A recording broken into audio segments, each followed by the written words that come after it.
Salut la compagnie, c'est Jules Melon, et aujourd'hui dans un ciné critique, alors que dehors c'est le déluge, et je ne plaisante même pas, je vais vous parler de Noé, le film sorti en 2014, réalisé par Darren Aronofsky, puisque je parcours toujours sa filmographie en attendant la sortie de The Whale, en 2023 pour nous, je ne sais pas s'il sera avant aux États-Unis d'ailleurs, mais bon, peu importe.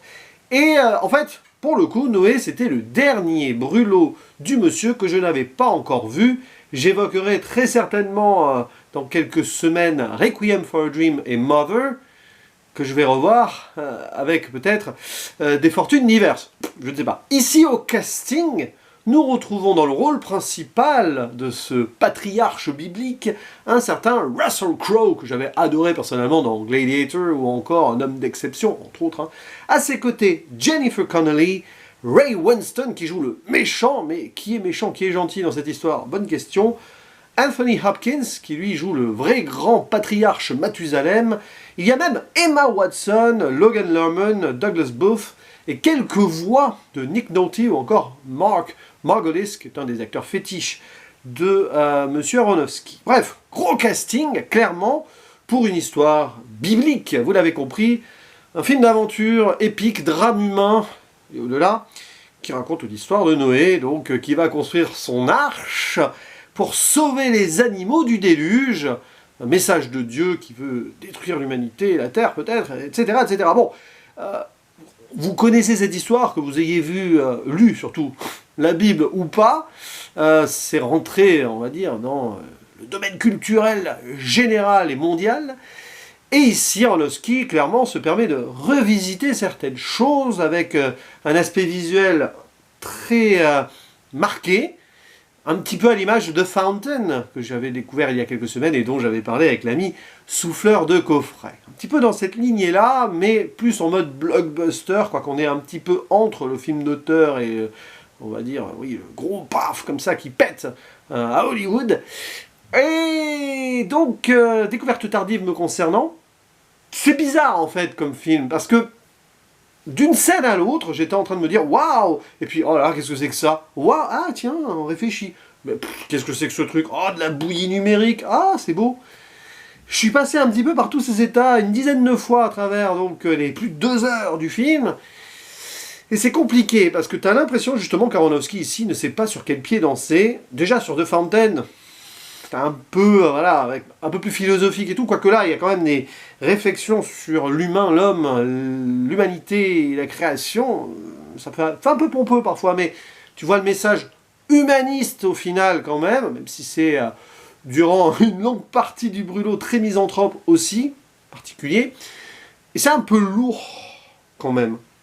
Bon, après, il faut avoir les cojones, comme on dit, pour adapter une telle histoire au cinéma, dans la lignée de ces péplums d'antan un petit peu, mais ici plus épique aventure. Et je ne sais pas si sur, on va dire, l'aspect final, c'est super bien réfléchi. Enfin, comment l'expliquer? C'est un film qui est difficile à évoquer comme ça en impro ciné critique, d'autant plus que je viens de le visionner là, le finir. Et t'as l'impression que le film arrive un peu trop tard et ne sait pas trop où se placer dans les effets modernes des grands films hollywoodiens. Et ça, c'est un peu aussi la faute du style Aronofsky, qui par moments pousse un petit peu le délire mystique. Et il se laisse un petit peu aller à ses codes plus mainstream pour autant. Bon, voilà. Donc c'est un film qui est bancal sur ce point-là, qui est un peu schizophrène par moments. Après, au niveau acting, c'est aléatoire aussi. Disons que, vu l'histoire et vu les propos divers et variés, et les changements de situation aussi, c'est pas évident, mais Russell Crowe tient la barque, sans faire de mauvais jeu de mots, dans le rôle de Noé, parce que c'est un peu bourru et tout, mais vu les questionnements et les dilemmes du monsieur, un petit peu la folie d'un homme qui a sa vision par rapport à Dieu et tout, ça passe, quoi. Puis tout l'aspect familial autour, etc. Bon, on va parler de l'aspect quand même effets spéciaux. Par moments c'est bizarre parce que, notamment au niveau du déluge, c'est un dégueulis de trucs pas terribles hein, quand même. Notamment quand les humains sont rapportés par les autres, t'as l'impression que c'est des brindilles. Là. Bon. film catastrophe un peu cheap à ce moment-là. Par contre, il y a des moments où, justement, quand on voit la genèse, la création, à deux moments, au début, avec le serpent, la pomme, hein, ça commence comme ça, puis il y a un moment au milieu du film aussi, où il se refait la création, Noé, parce qu'il y a une forme de recréation après le déluge, où tout est détruit, et qu'est-ce qui va en rester, hein, question. Ça va, c'est bizarre, mais ça va. On voit, avec les créatures, les trucs qui rampent et tout, il y a quelque chose, quoi. C'est bossé là-dessus, et c'est assez fascinant. Mais voilà, c'est un petit peu à l'image de ce que je disais avant. Il y a des moments où oui, il y a des moments où non. Après, sur l'aspect psychologique, philosophique, parce qu'il y a de ça, hein, comme dans pratiquement tous les films d'Aronofsky, la condition humaine, la réflexion, la survie de l'humanité, les gens qui sont un peu perdus dans leur folie d'une manière ou d'une autre, dans leur obsession. Le souci, c'est que le personnage de Noé, bon, il est omnubilé par l'idée que les hommes sont tous mauvais potentiellement, et que l'humanité ne mérite pas de survivre. Si ce déluge arrive, ce n'est pas pour rien, donc il faut sauver les innocents, les animaux. Et il va développer ici une haine de l'humanité, quitte à en sacrifier sa famille pour the greater good, pour une grande cause. Ok, pourquoi pas. Ce qui fait qu'en face, le méchant roi qui a tué son père, Tubal-Cain, t'as l'impression que c'est presque le gentil par moment, alors que c'est le pur antagoniste. Et à un moment, il y a un retournement, sans en dire plus, qui fait que ça nous renverse complètement, avec l'histoire de cette orpheline qui a été recueillie par la famille, qui va avoir une relation avec l'un des fils, je crois que c'est Shem de Noé, et que, voilà, à un moment, il y a quand même un truc qui va se passer, qui va remettre en cause l'obsession de Noé de se débarrasser des hommes, mais jusqu'au bout, on pense que non, mais puis finalement, il va changer la vie. Je spoile pas, de toute façon, c'est pas un truc à spoiler, ça, même si ça prend des grandes libertés sur les livres bibliques et tout, hein, qui ont été écrits à ce sujet. Peu importe, il a le droit de faire ce qu'il veut, d'adapter, c'est un film, c'est pas mot pour mot. Donc, ici, l'idée de recracher ce qui est écrit dans l'Ancien Testament, du tout, du tout. Donc, pourquoi pas. Mais ouais, c'est vrai qu'à un moment, pas vers la fin, ah bon, finalement, bon, allez, pourquoi pas. C'est un peu, même s'il y a quand même quelque chose qui reste psychologiquement sur le personnage principal, donc Noé, qui va faire que, bon. Et ce qui est intéressant quand même, donc c'est la place de l'homme ici, qui est quand même montrée de façon cruelle, qui détruit tout, dès la Genèse, dès la création, avec la tentation, la pomme, le serpent, Caïn qui tue Abel. Oui, il y a cet héritage-là, parce que c'est un film sur l'héritage aussi, Noé étant un des descendants, hein, forcément, il y a encore le crime, on va dire, de Caïn qui traîne, le péché d'Adam, le péché originel. Il y a tout ça qui font que ils ne sont pas bien, ces gens-là. Et donc il y a une réflexion sur l'humanité qui détruit, qui tue.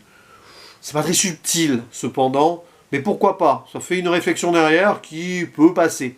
Mais c'est un peu lourdingue et redondant au fur et à mesure qu'on avance dans un film qui quand même déborde d'effets, de spectaculaire pour que ça attire quand même le chaland. Je sais pas, il y a un truc qui me perturbe à ce niveau-là. Mais bon, peu importe. Et puis il y a des choix un peu douteux. Bon, je parlais de l'adaptation, c'est pas du ligne par ligne ce qu'il y a donc dans la Bible. Mais bon, on va nous intégrer les Watchers, les veilleurs, qui sont des anges déchus. On les voit d'ailleurs tomber en mode lumière. Là, on est vraiment de Fountain, un cosmos, un moment aussi. On voit la Terre depuis l'espace. Pourquoi pas, hein? Cosmologie, création spatiale de l'humanité, enfin du monde. Et donc ces anges déchus et déçus aussi, qui ont fricoté avec Caïn, etc., et qui se sont transformés en créatures de boue et de pierre, ce qui est d'ailleurs très intéressant sur le papier, mais ça fait un petit peu genre créature héroïque fantasy, Seigneur des Anneaux, Histoire sans fin, tout ça, c'est un gros mélange hein, dans ces designs-là. C'est bizarre. Je vais pas dire que c'est choquant, parce qu'une nouvelle fois, je le répète, il a le droit d'adapter ça comme il veut, mais ça colle pas trop avec l'idée un petit peu... il y a un récit derrière un peu respectueux, enfin, qui fait que ça colle mal. L'aspect biblique avec ces créatures venues presque d'un autre univers, c'est le cas. Hein. Ouais. Bon, après, elles ont ce destin-là aussi, elles ont leur rédemption, on fait le lien avec l'humanité, tout ça, oui, ok, d'accord. Mais c'est quand même un choix étrange, et visuellement, parfois, c'est un peu quinca. Enfin, encore un jeu de mots par rapport à la Bible. Donc, vous l'avez compris, ce Noé, ouais, je suis très mitigé. C'est un film moyen, du coup, parce qu'il y a des bonnes choses, mais il y a des choses qui sont difficiles. Je ne sais pas, mais je pense que c'est le moins bon des films d'Aronofsky. Et d'avis général, c'est un petit peu le cas. Hein. Beaucoup de personnes n'apprécient guère enfin, ce Noé. Très peu, en tout cas, mais parmi d'autres. Hein. C'est vrai qu'Aronofsky, ici, c'est pas qu'il a fait une sortie de route, il a tenté quelque chose, c'est assez osé, risqué. Et bah, parfois, quand on prend des risques, eh bien, on se plante un peu. Mais c'est pas du 100%. Il y a des choses à sauver, et quand même. Voilà. Bref, je vais pas aller dans d'autres détails, parce que c'est un ciné critique, mais j'attends vos avis en commentaire. Est-ce que vous appréciez cette histoire?